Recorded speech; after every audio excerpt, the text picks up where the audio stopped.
ইনকিলাব মঞ্চের মুখপাত্র শহীদ শরীফ ওসমান হাদির কবর জিয়ারত করেছেন বাংলাদেশ জাতীয়তাবাদী বিএনপির ভারপ্রাপ্ত চেয়ারম্যান তারেক রহমান। ঢাকা বিশ্ববিদ্যালয় কেন্দ্রীয় মসজিদের পাশে জাতীয় কবির সমাধি সৌধতে কবর জিয়ারতের পাশাপাশি তার রুহের মাগফিরাত কামনা করে মোনাজাত করেন। এ সময় তার সঙ্গে ছিলেন ওসমান হাদির বড় ভাই অধ্যক্ষ মাওলানা আবু বকর সিদ্দিক, বিএনপির মহাসচিব মির্জা ফখরুল ইসলাম আলমগীর সহ দলের শীর্ষ নেতাদের পাশাপাশি ঢাকা বিশ্ববিদ্যালয়ের উপাচার্য অধ্যাপক ডক্টর নিয়াজ আহমদ খান তারেক রহমানের সাথে কবর জিয়ারত ও মোনাজাতে অংশ নেন।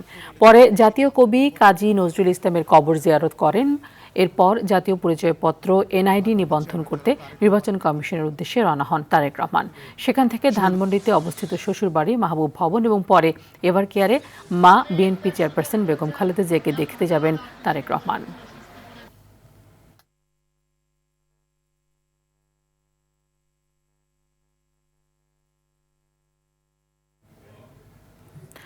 এ বিষয়ে আরো জানাতে ঢাকা বিশ্ববিদ্যালয় থেকে সরাসরি যুক্ত হচ্ছেন সহকর্মী সাকিবুর রহমান। সাকিব, তারেক রহমানের ওসমান হাদির যেই কবর জিয়ারত করতে গিয়েছেন সেই কর্মসূচি শেষ হয়েছে কিনা, এরপরে তিনি যাওয়ার কথা নির্বাচন কমিশন ভবনে, সেখানে তিনি রওনা হয়েছেন কিনা বিস্তারিত জানাবেন।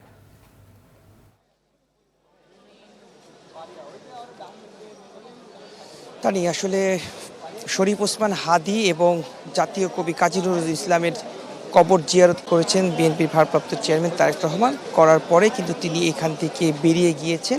কিছুক্ষণ আগে 12টা বাজার 10 থেকে 15 মিনিট আগে তাকে বহন করা যে গাড়িটি, সেই গাড়ি কিন্তু বের হয়ে যায় এবং তার কিছুক্ষণ পরে আমরা দেখেছি বিএনপির মহাসচিব মির্জা ফখরুল ইসলাম আলমগীর সহ স্থায়ী কমিটির যে সদস্যরা এখানে উপস্থিত ছিলেন তারা কিন্তু ধীরে ধীরে বের হয়ে যান। গতকাল বা পরশুদিনের যে ঘটনা তেমনটি আমরা দেখেছি, তার গাড়িকে ঘিরে কিন্তু নেতাকর্মীদের উচ্ছ্বাস ছিল, অনেক মানুষের ভিড় ছিল। এইখানে যেহেতু ঢাকা বিশ্ববিদ্যালয় ব্যতীত আশপাশের যে কলেজগুলো রয়েছে সেখানকার ছাত্র দলের যে সকল কর্মী রয়েছে, সমর্থক রয়েছে, তারা এখানে এসেছিলেন এবং তারাও কিন্তু এখানে ভিড় করতে দেখেছি তাদেরকে।